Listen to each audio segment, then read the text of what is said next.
and then pulling a lever back. Supposedly the shark comes shooting out of the water head first, and this has absolutely happened because David Brown and Dick Zanuck were there watching with me. The shark came up tail first. When you think of Jaws, you probably picture that menacing dorsal fin slicing through the water, the suspenseful two-note score that makes your skin crawl, or maybe that final jaw-dropping showdown between man and monster. But behind the camera, a total disaster was brewing, and the star of the chaos was none other than Bruce. No, not the actor. Bruce the mechanical shark. That's right, the same Bruce that haunted the dreams of every child in the 1970s almost ended Steven Spielberg's career before it even began. Let's set the scene. Spielberg, just 26 years old, was handed the reins to a movie that was meant to be a simple thriller. What he got instead was a filmmaking nightmare. Bruce, the animatronic shark that was supposed to terrify audiences, barely worked. In fact, the set became so riddled with mechanical issues, saltwater damage, and delay after delay, that Spielberg seriously thought Universal Pictures would fire him at any moment. The pressure was real.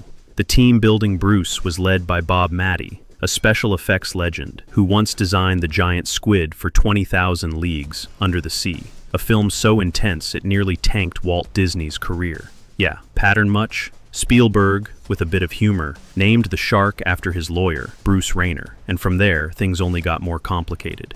Bruce wasn't just one animatronic. He was 3 separate ones, each designed for different shots and supported by actual great white shark footage filmed near Australia. To make the real sharks seem more massive, they put a 4'11" actor in the diving cage. Clever, right? But here's where things sank, literally. The sharks were steel skeletons covered in rubber skin, powered by pneumatic systems that worked beautifully on land.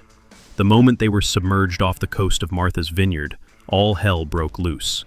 Salt water flooded the mechanics, fried the electronics, and Bruce spent more time refusing to move than actually filming. At one point, one of the sharks capsized and sank to the bottom of the ocean, forcing the crew to salvage what they could, after significant delays, of course. Spielberg was exhausted, anxious, and grasping for a solution.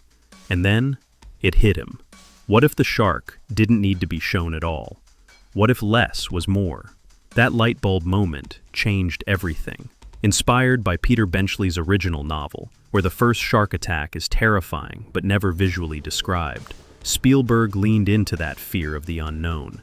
Instead of fighting Bruce's limitations, he used them to his advantage. Think back to that chilling opening scene, the woman swimming alone, pulled underwater by an unseen force. You don't see the shark, but you feel it, and that's where the real magic happened. With the help of editor Verna Fields, sound designer John Carter, and the haunting, minimalist score by John Williams, Spielberg created a psychological thriller that relied on suspense rather than spectacle. The result? One of the most effective horror experiences ever put on film. Bruce barely appears, and when he does, especially in that final act, it hits with unbelievable intensity.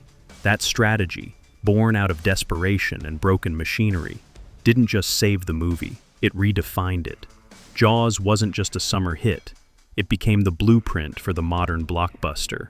And while countless movies have tried to capture its essence, none have matched the accidental brilliance born from malfunctioning machines and a young director's refusal to quit. So the next time you hear that da-dum score, remember, it wasn't just a shark that terrified the world.